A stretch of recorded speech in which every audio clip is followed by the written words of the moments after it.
I ran marketing departments in corporate America for 10 years and then ran a digital agency for over another 10 years. So I know the roadmap to online success, and that formula always includes producing content to share your message, from your marketing message to sales and delivery. Hi, I'm Jennifer Neal, and you're listening to the Content Toolbox. I believe the secret to finding and creating raving fans online is through you. In building relationships through stories that share who you really are, create genuine, crazy, raving fans that keep begging you to take their money. And on this podcast, we'll be talking strategies, tactics, tips, and more with myself and other industry experts. So buckle up and start your engines, because it's go time. All right, welcome back, you guys, to another episode of the Content Toolbox. Today, I have with me Mr. Matt DeCino, and let me tell you what, you guys.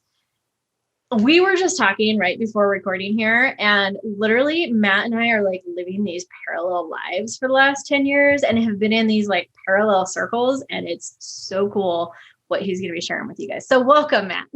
Yeah, thanks for having me. Very fun. Awesome. All right. So I know that we just kind of went through a little bit of your bio when we were talking before here, but tell us what you're doing and kind of how you got there.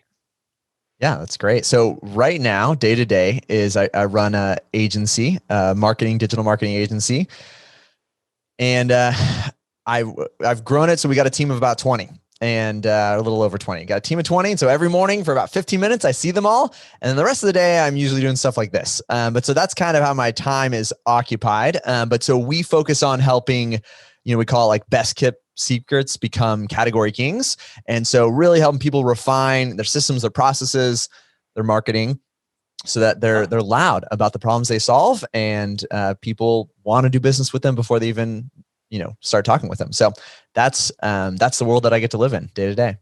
I love it. So a couple of notes. You guys all know that I got tired of the agency model and wanted out because it was difficult for me to scale. So bow down to you, Matt, for having 20 people on staff and so successfully running an agency. I love that. It's not for the faint of heart. It is not. I tell my wife it's because I'm totally an extrovert. And so I just genuinely love the team. Like I actually do. I mean, hopefully none of my team listens. I love them all, but I understand like so many people create this fantasy environment out of growing whatever this thing is. I mean, this is, we didn't expect to go this way, but I think there's such power in saying for yourself where you want to go, and don't let other people decide where you should go. And so I definitely see some folks who kind of judge themselves for like not going to whatever the level is, not being a 7-figure agency or making this amount of money or growing the size of a team. But I'll tell you, there were points where it probably would have been healthier and more satisfying. I love where we're at and what we're doing, but like I know a lot of very cool people who have maybe more time, more freedom, and, just as much cash in the bank and do a very different type of business. So it's not the only way. Yeah, but you're totally right. You really have to love what you do. So as long as you're happy and fulfilled, like that's what matters, right? No, that's exactly it.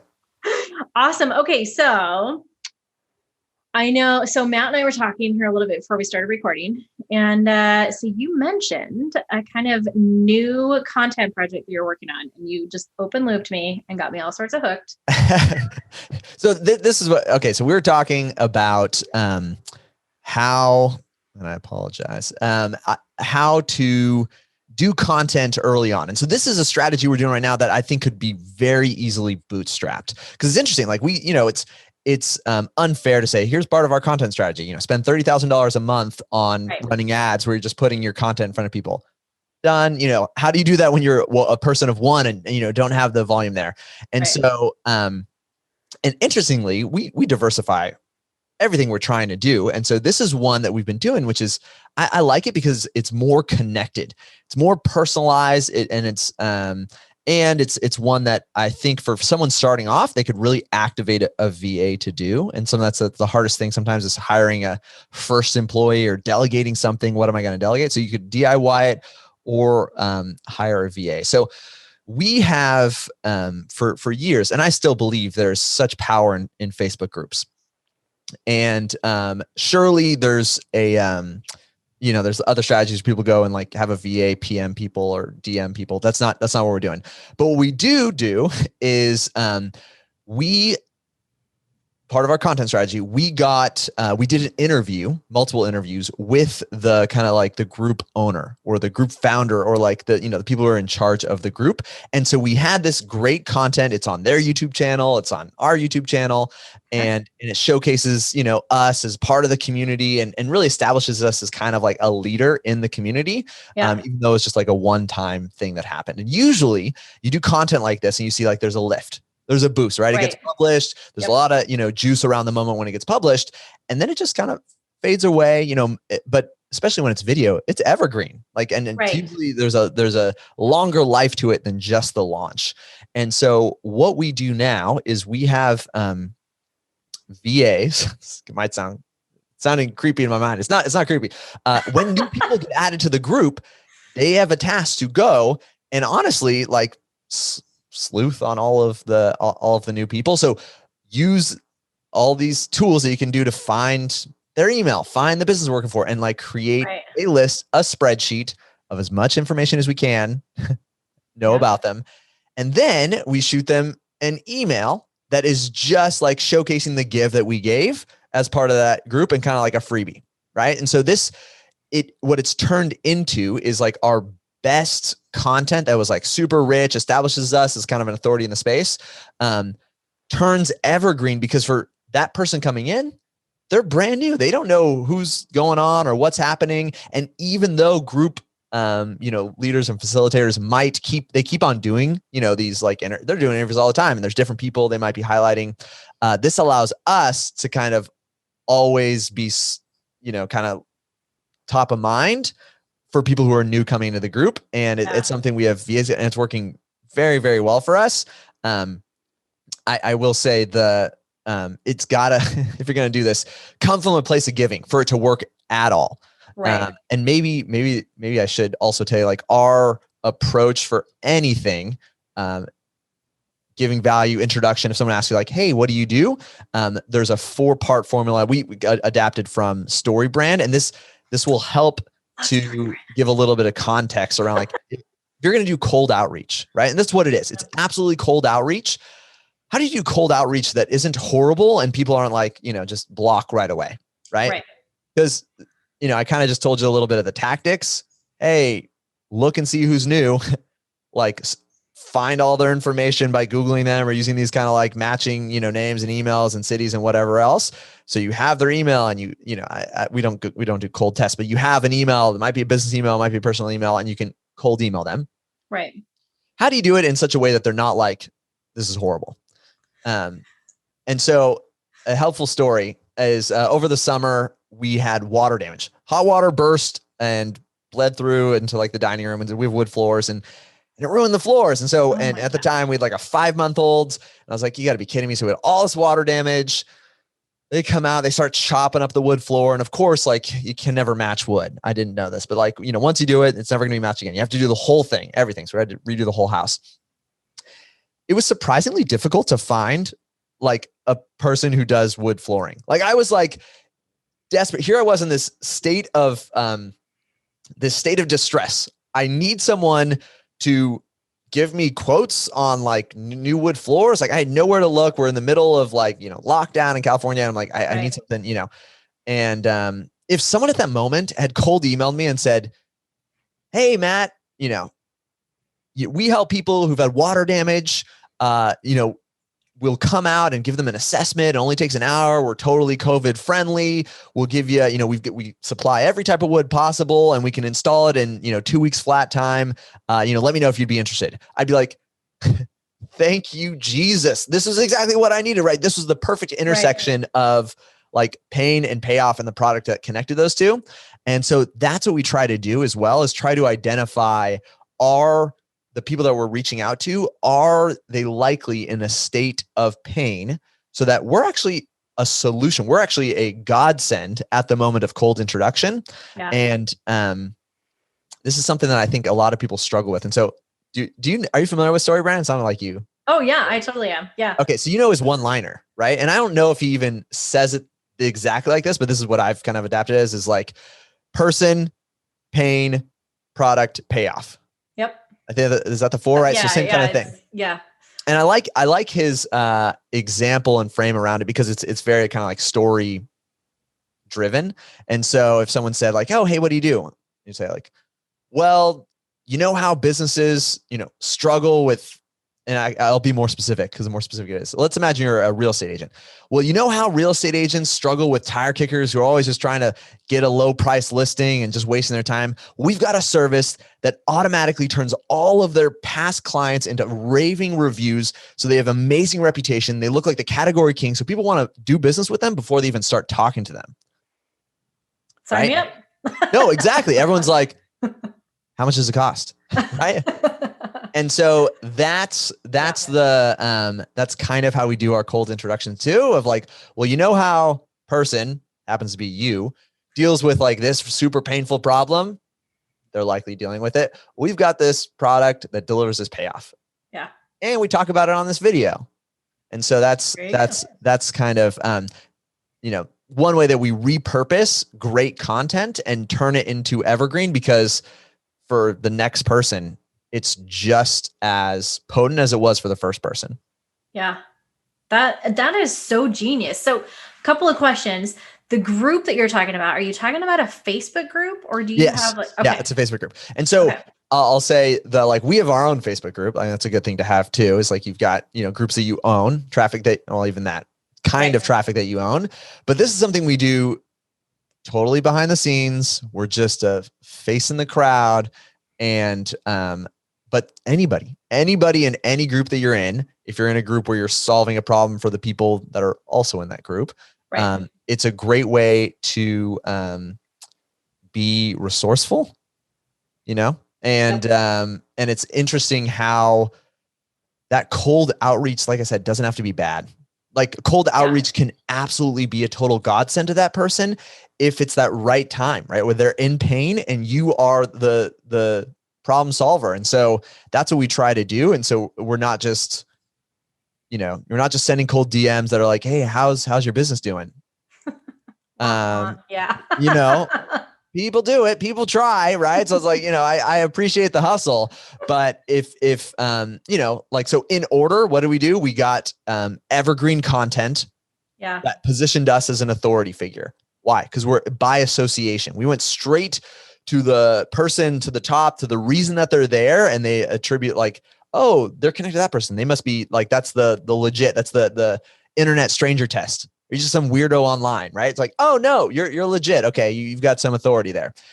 And then we make sure we package it in a way, use that, how a person has this pain. We've got this product that gives you this payoff. And so they're kind of like, and then the next step for us is just, well, watch the video. And it's a very low call to action, but this is something we've done and implemented that is reaping huge results. And is just a little bit of ingenuity. Like honestly, this actually is way better ROI than our ads, which is funny. It just took some resourcefulness, because your investment is not that heavy. Yeah. Okay. Well, but even like the time and the team, like even investing in a VA, which that's the other thing. People, you get a full-time employee part of your team for $500 a month. I know, it's crazy, right? And they're amazing people. Like, you can get some awesome work done. Yeah.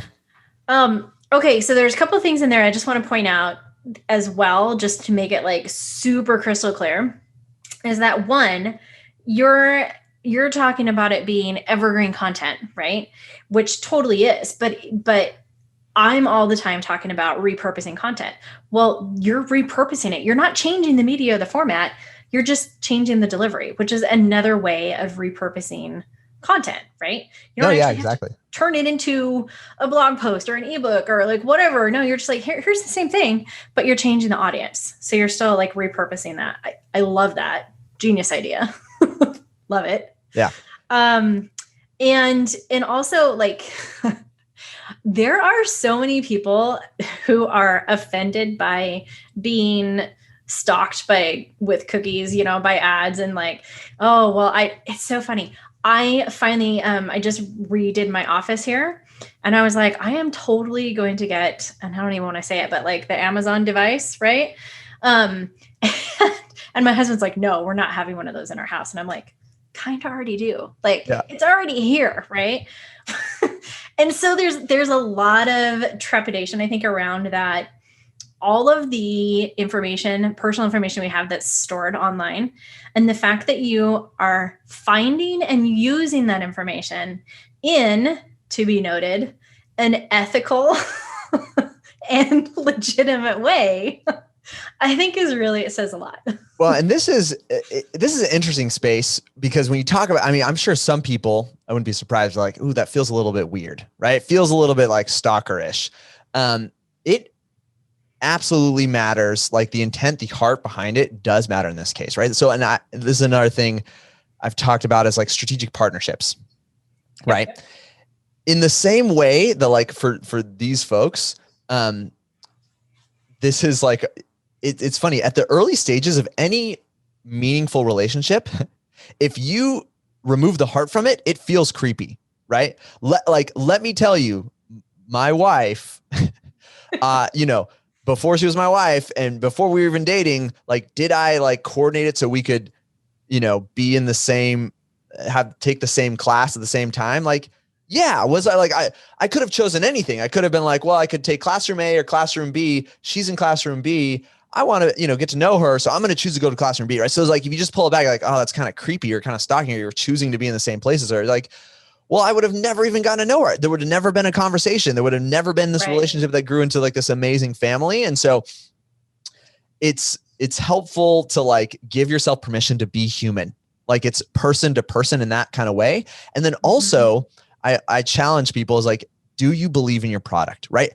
If I had the cure for cancer, would you say, oh my gosh, it's so creepy that you went out there to try and find all the people who had cancer to let them know you have the cure for cancer? Like, should I have like hidden it under, like, just set up a little lemonade stand on my block and only people that drove by my street would find out here was the cure for cancer, right? So if it actually solves a very real problem and a felt problem, I mean, this is like people who kind of adopt the mindset of selling is serving. Like, honestly, then selling is serving. And it's part of the growth and development. I think a lot of people in the early stages can feel ashamed of selling, or maybe have imposter syndrome and don't feel like they actually have good to put out there. And so my caveat is like, make sure you're putting good, like you're actually solving problems. And then when you are, use every God-given skill and ingenuity that you have to reach as many people as you can. Because they honestly thank you for it. Like, back to my example, if someone had reached out to me with a cold email about, I would have said, oh my gosh, thank you. It would have saved me weeks. It's surprising how hard it is to find, like, I couldn't even find anyone who does wood flooring. It was weird. So, you would don't be a best kept secret. Yeah. We don't need more best kept secrets. Like, make it easy for me to find how awesome you are. Like, I don't want to struggle to find the person that can solve my problems. And we all kind of probably resonate with that on some level. Yeah, absolutely.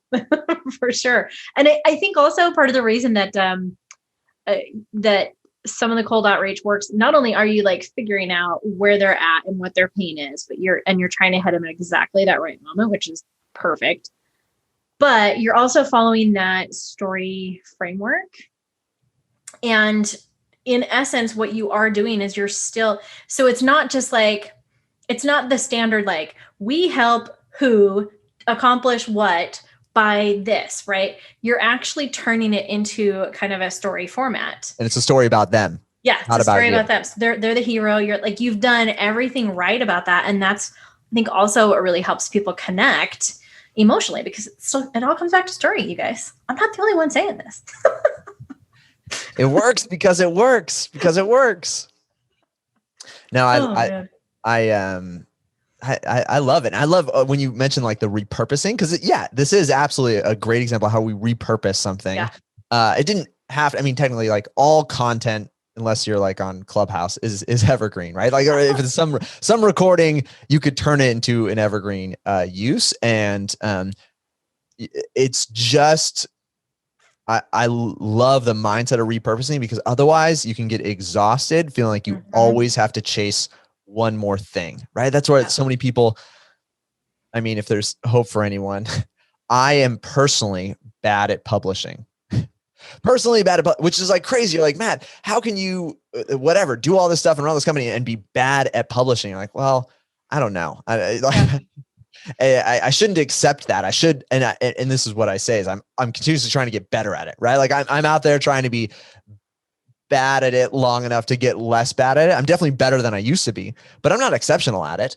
But that's why we find, it's like the 80-20 principle. Like those, sometimes it's the right amount of content repurposed 1,000 times gets you the same results as like one piece of content, like 1,000 new pieces of content. So you always want to be publishing, because that's the heart of being loud about the problem that you solve and not being a best kept secret.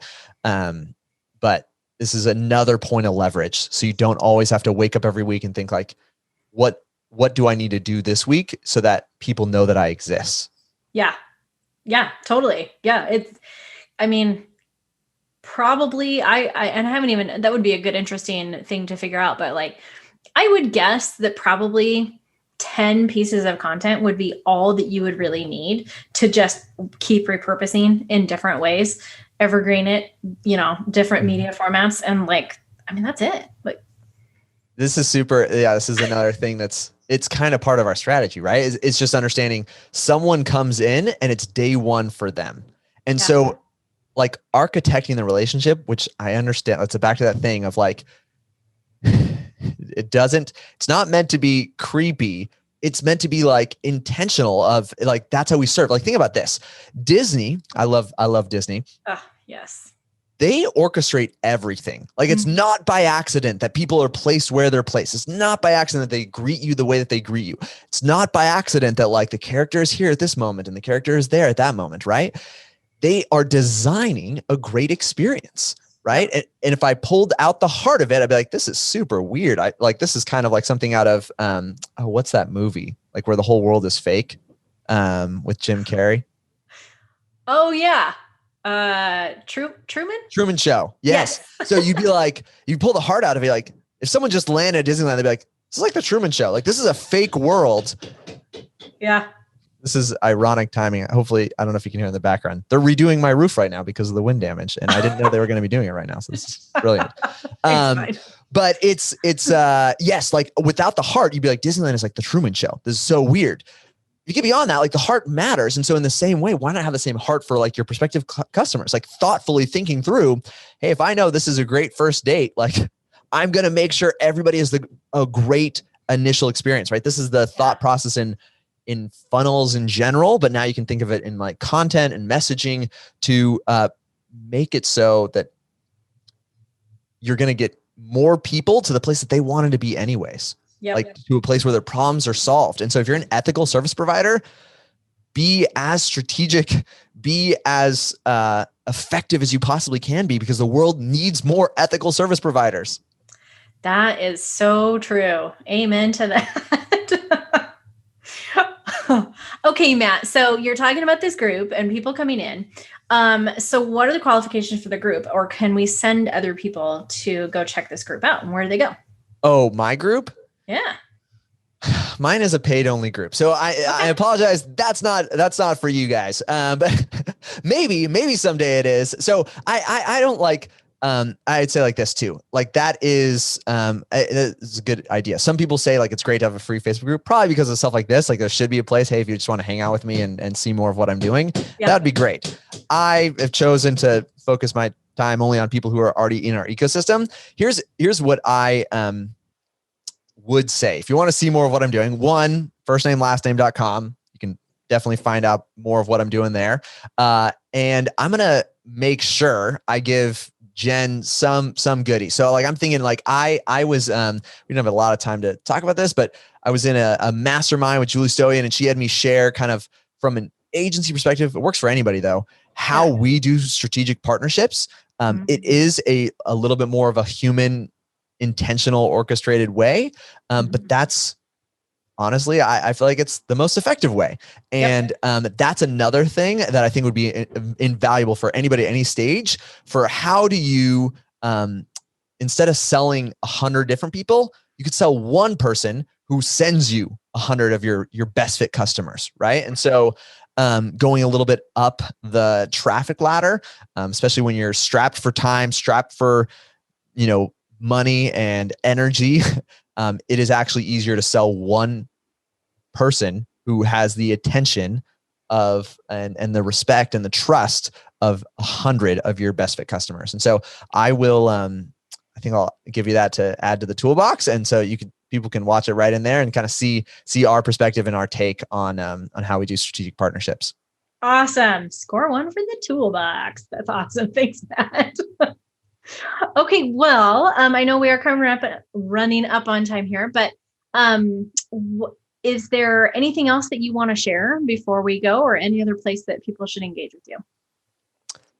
Yeah, I mean, I'm always, like I said, I'm a total extrovert. If you want to reach out, I've had people DM me on Instagram or on Facebook.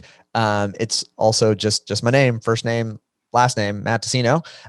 Always happy to chat. And honestly, I hop on calls all the time now with people of a range of business experience. I'm not like a business coach. I'm honestly just in the world. I'm a teacher. I'm actually a professor of marketing at a university teaching undergrads. And let me tell you, that is it's basically like volunteering. But that's like, I honestly do this because I have a heart for it. Like, I love helping people. If you're an ethical business, an ethical business owner, ethical service provider, I love helping the world have more of them, and more of them being loud, because sometimes it's this paradox of like, your kind of slimy business folks who are bad at delivery can be loud, and the people who are great at delivery are really quiet. And I really would love to see those tables shift. And so more people didn't have to go searching for best kept secrets. It was just very obvious and evident. So I'm always happy to chat. Awesome. Well, and I know that there are several other topics that we kind of touched on, so we may have to have Matt back on another episode. I'd be happy to.